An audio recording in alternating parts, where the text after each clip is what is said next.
नमस्कार, संस्कृति पीसीएस के इस यूट्यूब चैनल पर आप सभी का स्वागत है। मेरा नाम है प्राची मिश्रा और आज मैंने टॉपिक्स बढ़ा दिए। इवन आज से मैंने टॉपिक्स बढ़ा दिए हैं। डेली अब से हम 10-10 टॉपिक्स डिस्कस करेंगे क्योंकि वीडियो बहुत छोटा हो जाता था। आप में से बहुत सारे बच्चों की कंप्लेंट्स भी आ रही थी कि मैम उस अकॉर्डिंग वीडियो नहीं जा रहा है, आपको उस अकॉर्डिंग कंटेंट नहीं मिल रहा है। तो यहाँ पर मैंने जो नंबर ऑफ न्यूज़ेज हैं वो बढ़ा दिए। आज 8 है, कल से आपको डेली 10 न्यूज़ देखने को मिलेंगी। तो आज हम इन टॉपिक्स पर चर्चा करने वाले जिन्हें मैं एक साथ नहीं पढ़ सकती हूँ। लेकिन सबसे पहले देखेंगे हम भारतीय वायुसेना द्वारा आकाश तीर की तैनाती के संबंधी जो न्यूज होगी उसको बात करेंगे। तो भारत ने हाल ही में भारतीय वायुसेना ने आकाश तीर कमांड और कंट्रोल सिस्टम को एयर डिफेंस कोर में शामिल कर लिया है, इसलिए यह चर्चा में है। थोड़ा सा आगे बात कर लेते हैं हम किसके बारे में, जो आकाश तीर एयर डिफेंस सिस्टम है इसके बारे में। तो बेसिकली इसे भारत इलेक्ट्रॉनिक्स लिमिटेड ने विकसित किया है। तो किसके द्वारा विकसित किया गया है? भारत इलेक्ट्रॉनिक्स लिमिटेड द्वारा। ठीक है, इसे सुरक्षा प्रणाली की नई चुनौतियों का मुकाबला करने के लिए तैयार किया गया है। जैसे आप देख रहे हो कि न्यू टेक्नोलॉजीज विकसित हो रही हैं डे बाय डे। हर एक कंट्री जो है अपनी नई टेक्नोलॉजी लेकर के आती है। इसी को देखते हुए भारत ने इस पर क्या है चेंजमेंट किए हैं और इसको जो बनाया है वो भारत इलेक्ट्रॉनिक्स लिमिटेड ने बनाया और नई टेक्नोलॉजी से इसको लैस किया गया है।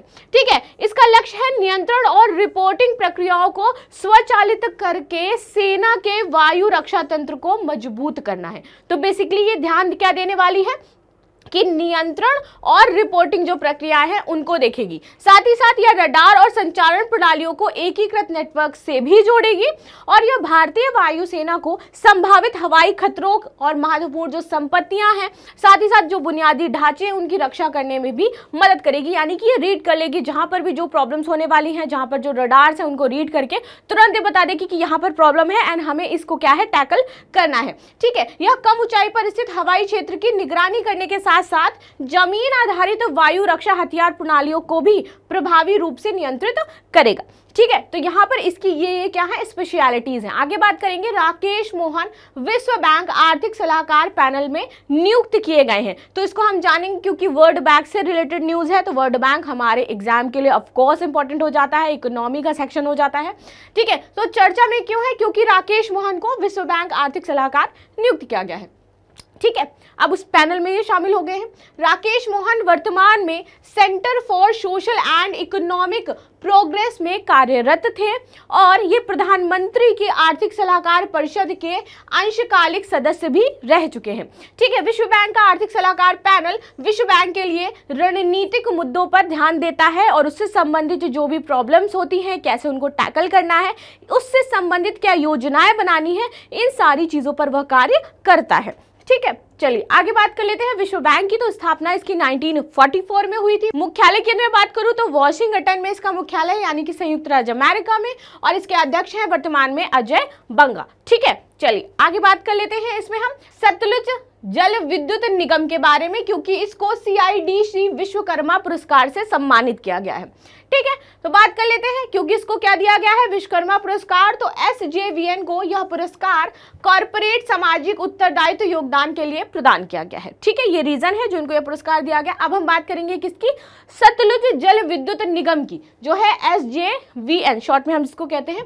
यह विद्युत मंत्रालय के नियंत्रण में एक मिनी रत्न श्रेणी 1 की सार्वजनिक क्षेत्र की कंपनी है। जैसे आपने सुना होगा ना, मिनी रत्न श्रेणी 1, मिनी रत्न श्रेणी 2, महारत्न और नवरत्न, ये कंपनियों की कैटेगरीज होती हैं उनके वार्षिक टर्नओवर के अकॉर्डिंग।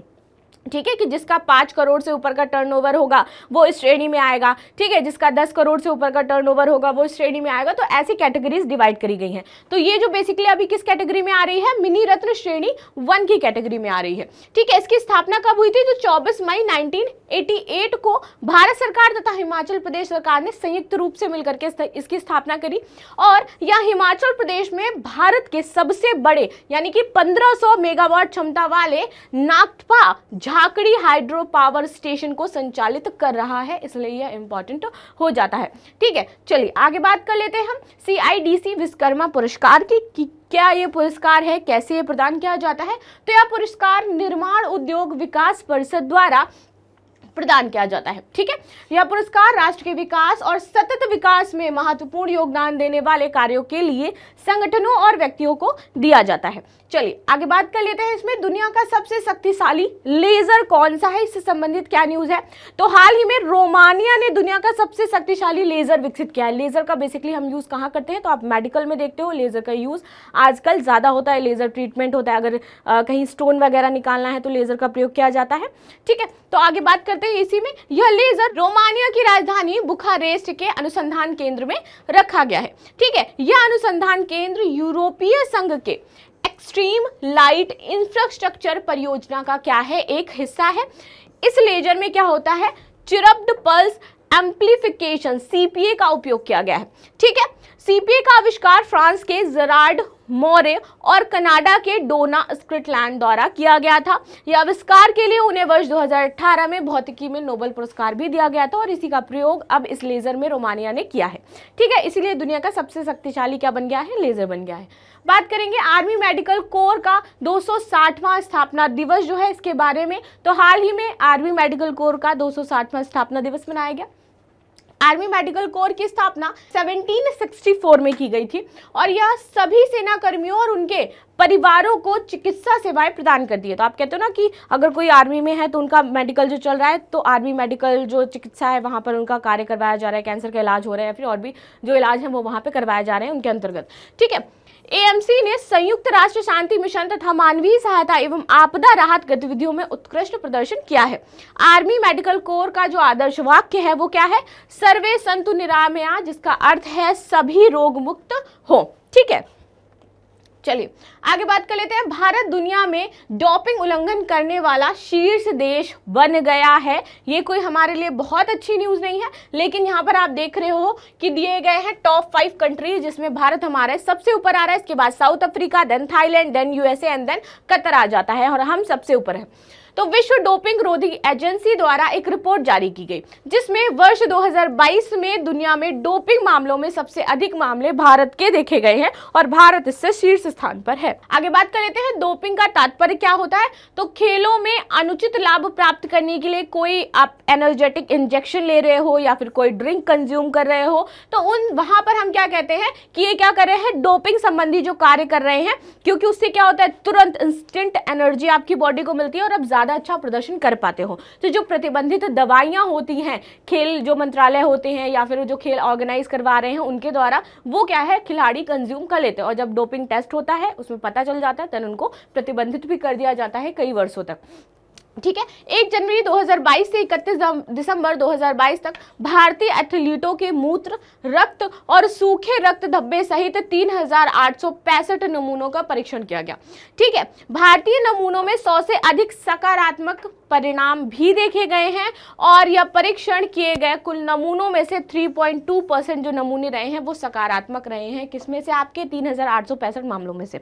तो इसी के साथ भारत क्या है, शीर्ष देश बन गया है डोपिंग में।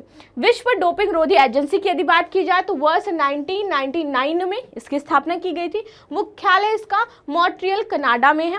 इसका प्रमुख जो कार्य होता है, वैज्ञानिक अनुसंधान, शिक्षा, एंटी डोपिंग क्षमताओं का विकास करना और विश्व एंटी डोपिंग संहिता की निगरानी करना है।